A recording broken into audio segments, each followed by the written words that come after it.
Hey guys, and welcome to a brand new video here on FPL Now, your #1 source for tips, tricks, and everything you need to know for Fantasy Premier League football. Today, we're going to be going over my team selection and preview for Game Week 11 and any transfers that I'm thinking of making too. So, if you're excited for the video, as always, make sure to drop a like down below. Let's try and hit 35 likes. Leave a comment, what is your Game Week 11 team looking like? Subscribe if you're brand new. Let's get into the video. So, as always, with these team selection videos, let's start off with my Game Week 10 points. And it wasn't actually that bad. I got a green arrow. I went up like 100,000 spots. I think I'm like 800,000th in the world now. I was doing great until the previous game week, in Game Week 9, with the whole Salah situation. I captained Havertz over Salah. Salah scored a hat-trick and got an assist. I mean, it was obvious that I was always going to go down the ranks, but yeah, I basically like doubled my rank, which wasn't great. So yeah, I went up to like all the way up to 900,000. So a green arrow was nice for once. But this was my team for Game Week 10. So I got Sanchez in goal, got 1 point.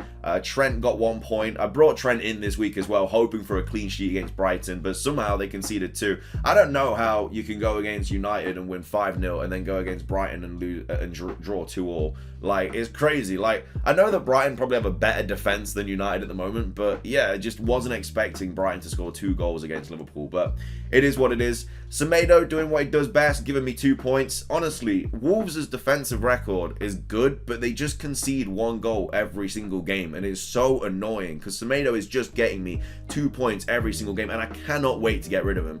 I can't really justify getting rid of him when he has Crystal Palace. Then I'm going to bench him against West Ham, but then he has Norwich and Burnley. And then after that, I'm getting rid of him. And I'm going to be so happy to get rid of him because he's been so annoying. No assists, no goals, barely any clean sheets. It was such a bad decision bringing him in. So I'm going to be so happy to take him out. I hope in the next 4 fixtures that I keep him for, he does at least get like a couple of returns just to make me feel a little bit better about myself.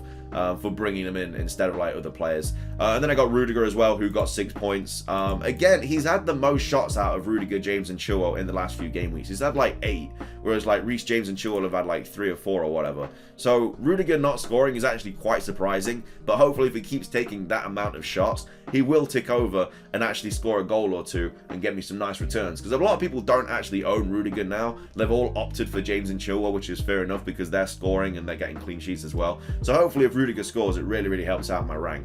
But yeah, not great at the back, only coming in with 10 points there from 4 players. In the midfield though, kind of saved my game week a little bit. Rafinha, very happy with him scoring against Norwich. Again, I don't know why people sold him before Norwich, especially when Bielsa said that he was going to be okay, because he scored. It's Norwich. Like, if you have a team that's taking on Norwich in the next game week, you're not going to be selling those players. Like, yeah, Rafinha was an injury doubt, but Bielsa literally came out and said he should be okay for the weekend. So if he's saying that, that's enough evidence to support my decision to play him. And of course, a lot of people got rid of him and they lost 9 points because of it, because he scored and he got a couple bonus. Although they only just won that game, really. I mean, 2-1 against Norwich is not great. So, I mean, again, just 2 points against Southampton. I need to get rid of him. I mean, at this point, I think I'm going to keep him for 1 more game week against Arsenal. Maybe against United as well, because United are so leaky at the back. But I need to get rid of him. I really do, because he's just not getting any points. They're not getting penalties, which is kind of why I brought him in, because obviously he's a penalty taker. He's got me some decent points over the course of the season so far, getting like 15 and 9. But since then, 1, 2, 2, 2. I mean, I need to get rid of him at this point. Salah captain, when he got an assist in like the 6th minute, I was like, he can't do it again, surely. He didn't. He got an assist and then that was it. And then Havertz getting an assist as well, got a penalty awarded to him. I thought Reece James was going to take the penalty, to be fair, to get his hat-trick, which I'm very happy he didn't, because all the Reece James owners would have been feasting. I mean, they already were feasting with his brace and clean sheet and max bonus. Like, they were already having a great time, but yeah, it is what it is with that. Jimenez, again, ticking over. Got a goal, got max bonus. I mean, I love this guy. He just keeps scoring. And again, with Crystal Palace, West Ham, Norwich and Burnley, I'll obviously be getting rid of him in game week 15, but I mean, he's got some nice fixtures coming up. 4 green fixtures in the next 3. Hopefully he can score a few more goals, get a couple more assists. Antonio, 2 points. I don't know how West Ham scored 4 and Antonio wasn't involved in any of them, but it happened. It was really annoying. Again, not sure whether to get rid of him this week. I'll talk about all that in my transfers. But yeah, Antonio, very unfortunate. And then Vardy as well, just 1 point. Bro, I can't believe him. Like, I brought him in on game week 9, and he's got 1 point both game weeks. It just sums up my FPL season. Because before that, 8, 8, 11, 8, 2, 12. Like, I knew he was going to stop scoring as soon as I brought him in, and lo and behold, he did. Bench Livramento, because obviously he was playing Sarr, and I thought that Watford would score against Southampton. They didn't, so yeah. Not playing Livramento came to bite me in the ass again, so I would have loved to have played him, but it is what it is. But that was my team for Game Week 10, 49 points. Green Arrow, not too bad. Would have liked a few more, like I would have liked a Trent clean sheet, I would have liked a Sarr goal, Semedo clean sheet. It could have been completely different, but it is what it is.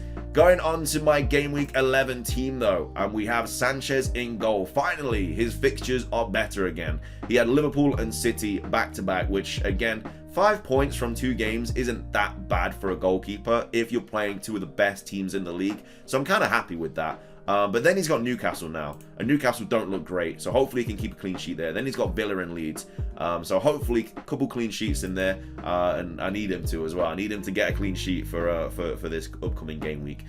We have Trent against West Ham. I mean, this game is going to be a madness, to be fair. West Ham are playing really, really well this season, and Liverpool just conceded 2 against Brighton. It is at West Ham as well. I really am annoyed that I brought Trent in. I feel like he's going to get 1 point last week. He's going to get like 2 points this week. Arsenal are probably going to score against him. He's probably not going to get any returns until Southampton are home, which was my original plan. I wasn't going to bring him in until Southampton, but I just thought, you know what? I need Trent in my team. And it was annoying that now it's going to happen where he's going to get like no points until when I should have brought him in. But I know if I didn't bring him in, he would have got like, I don't know, 3 goals or something. Then we've got Crystal Palace away for Semedo. I'm not expecting anything from this game, really. He's just there. I mean, I could play Livramento instead, but I mean, I might have to be. I just don't back Wolves' defense at the moment. They're just not that good. They're not like that solid at the back. They're conceding 1 every single game. And then we've got Rudiger, Burnley at home. I expect to get a clean sheet there. Nothing really too much to talk about, but yeah, like I say, I want to get rid of Semedo, but I mean, I have to keep him for Norwich and Burnley. Like, I'll bench him next week against West Ham because I think Livramento has Norwich away, so obviously I'll bench him for that game. But then he's got Norwich and Burnley, so I have to keep him for those fixtures because they were the 2 fixtures that I was originally kind of bringing him in, like, kind of not taking him out 4 ages ago, so I have to kind of stay true to that and not get rid of him. But yeah, Rudiger with Burnley. I'm not sure how this defense is going to go this week. We'll have to wait and see. Again, I could play Livramento instead of Semedo. I mean, I'm not going to play Livramento over Trent because that's just suicide. But yeah, that's my back 4, or my back 3, my goalkeeper for Game Week 11. Coming in at the midfield, we have Rafinha, Sarr, Salah, and Havertz. Now, I do have the armband on Salah at the moment, but that could easily change. I haven't made my mind up. It's just I don't want to not captain Salah and then him do what he did like a couple of weeks ago against me, because that has just given me, like, I'm just so scared of that happening again because it destroyed my game week. It destroyed my rank. I don't want that happening again. So captaining Salah every week is kind of something that I'm dealing with right now, but I don't really have any other good captaincy options as well. Like Rafinha against Leicester, like maybe he'll score. I mean, Sarr against Arsenal, Sarr's just been terrible. And then Havertz against Burnley. Havertz did start in the Champions League last night, but again, they don't really have any other designated number 9. Like Pulisic is back now, so maybe he will play. But I don't think Tuchel will stop playing Havertz down the middle, and if anything, he'll play like Hudson-Odoi on the left, and or Pulisic on the left, and then Hudson-Odoi on the right, or something like that. But I can't see him benching Havertz at all. Especially, I mean, I'm only keeping Havertz for 1 more game week anyway, and then I'm going to get rid of Son. So yeah, I mean, he's got 1 assist. He's got 9 points over the last 2, which is okay. But I was really hoping for more, especially because he had Norwich in one of those fixtures. But yeah, that's my midfield. And then coming in up front, we have Jimenez away at Crystal Palace, Antonio against Liverpool at home, and then Vardy, Leeds away. I'm really hoping for Vardy to finally score. I mean, Leeds don't look very good at the back, and I think that's a fixture that Vardy can really just thrive in. So hopefully he does get a return in that game.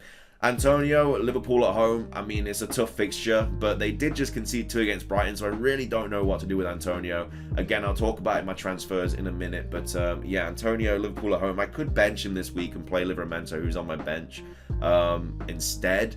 But I don't know, because I think if I do that, Antonio's just going to get like a brace or something. And then Crystal Palace away, I can easily see Jimenez scoring in that game as well. So Yeah, I mean, all in all, I'm not exactly happy with my team at the moment because there are a few problems like Trent against West Ham, Salah against West Ham. Do I captain him? Antonio against Liverpool. I mean, I would. Part of me kind of wants to captain Vardy. I just think Leeds away is going to be a really, really good fixture for Vardy, but I just don't trust myself not captaining Salah at the moment. So we'll have to see what happens. We'll have to kind of wait and see what everyone else is really doing. But yeah, I mean, I'm keeping the armband on Salah at the moment. And we have an earlier deadline this week as well. It's Friday instead of Saturday. So I don't even have that long to decide. But that is my Game Week 11 team. Let me know what your thoughts are about it in the comment section down below. But let's move on to transfers. So I have one free transfer. I've got 1.8 mil in the bank. Now, originally, what I was going to do was this week, I was going to get rid of Antonio and bring in Tony, which would have given me a lot of money in the bank, which is 3.2 in the bank. And then, obviously, the week after, I was going to get rid of Havertz for Son. Obviously, Conte's just come in, so that's very, very good. But Son also has some really, really nice fixtures coming up as well. So, obviously, I mean, Everton away is a good fixture. Like, I'd like to bring him in this week, but I don't want to take a hit. But then he has Leeds, Burnley, Brentford, and Norwich, Brighton, and Leicester. So that's a really, really nice fixture run for Sonny. Plus Conte's come in, so I think he's going to sort them out at the back. So maybe even a Spurs defender here as well. Like, I do want to get rid of Semedo, but I mean, I'm not sure if I'm going to get rid of him for a Spurs player, really. It all depends. So yeah, that's what I want to do the week after. And then that's kind of what I'm looking at, really. I do want to get rid of Sarr as well. Originally, I was going to get, because I've got 1.1 in the bank, so I could get rid of Sarr for like a Gallagher or someone like that, because Gallagher's fixtures get really, really good as well soon. So if I play Gallagher here, I've still got 1.5 in the bank, so that'll allow me to like go back up to Antonio if his price drops when I need be, or bring in like Kane if Kane starts popping off. But I'm obviously going to get rid of Jimenez as well around game week 15, so maybe that's when I bring Antonio back in. But that's something I could do. I could also bring Zaha in, but I think I'd rather opt for Gallagher just simply because that gives me enough money to kind of sort the rest of my team out. But I do also want to get rid of Semedo, so I could bring in Chilwell. Something that I could do this week. I'm not going to do it because I'm not crazy, but I just have enough money to bring in Chilwell at the back line. That gives me 0.7 left. Downgrade Antonio to Tony. I'm not going to take a -8 because I can't afford to. That gives me 2.1 in the bank. And then also I could get rid of Havertz this week and bring in Son. And I just have enough money. I've got 0 left in the bank, so I could just bring in Chilwell, Son, and Tony, which I would love to do. But again, that means I lose Semedo for his Norwich and Burnley fixtures.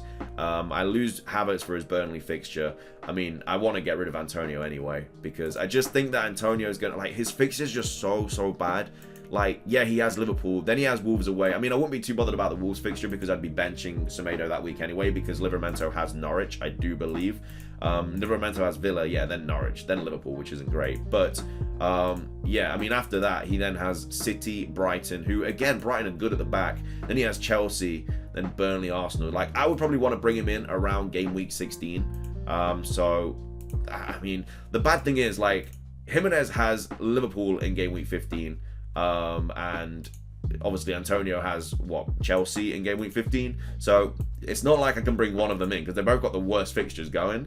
But yeah, obviously I will get rid of Jimenez and probably bring Antonio in that week. So maybe I bring him in for the Chelsea fixture and just bench him because he's going to have a price rise for like this run of fixtures. Like, I need Antonio for these fixtures, like 1000%. So that's kind of something that I want to do. I could also get rid of Sarr and bring in Ben Rama for those fixtures, but I don't want to keep Sarr for any longer because he's just got such bad fixtures. Yeah, he then has Brentford, Burnley, Crystal Palace, and Wolves. But, I mean, Crystal Palace look good at the moment. Wolves are okay at the back. Like I say, they concede 1 every game, but they aren't conceding more than that. Brentford are good at the back, and then he's got Burnley away as well.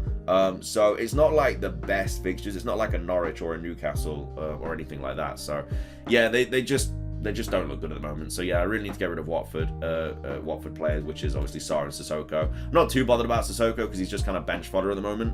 But yeah, Sarr is someone that needs to go. But yeah, I mean, this week, that's what I'm thinking of doing, bringing in just Tony. I don't really want to take a hit. So if I bring Tony in this week, I'll just have to play Sarr against Arsenal. And then what might happen is I just take a hit next week. So after this week, it depends on how my game week goes. If I have a really good game week and I decide to take a hit, next week I'd be bringing in Son, and then I'd have 7.2 to bring in a player for Sarr. So I could bring in, like I say, Gallagher or Zaha because, like I say, I think Gallagher's fixtures are decent. Let me check his fixtures real quick. He has Wolves. So yeah, I could bring him in against Burnley and then Villa, then Leeds. Then he has United, but then he has Everton, Southampton, Watford, Tottenham, and Norwich. So he has some really nice fixtures coming up. But at the same time, it's a bit knee-jerky.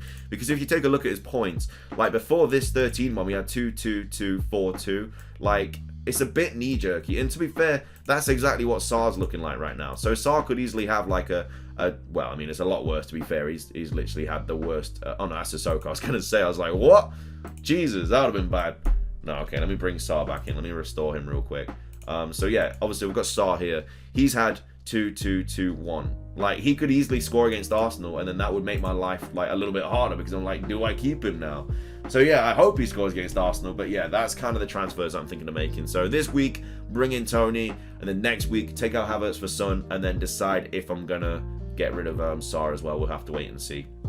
But that's going to be my team selection and preview for Game Week 11. I hope you guys enjoyed it. If you did, drop a like down below. Let's try and hit 35 likes. Leave a comment. What is your team looking like for the next game week? Subscribe if you're brand new. We're coming up to 600 subscribers. I'm trying to hit 1,000 subscribers before the end of the season. I think we can do it, especially with the support you've been showing. So yeah, if you are new, please do subscribe. But that's everything from me. Have a fantastic rest of your day. And until next time, peace.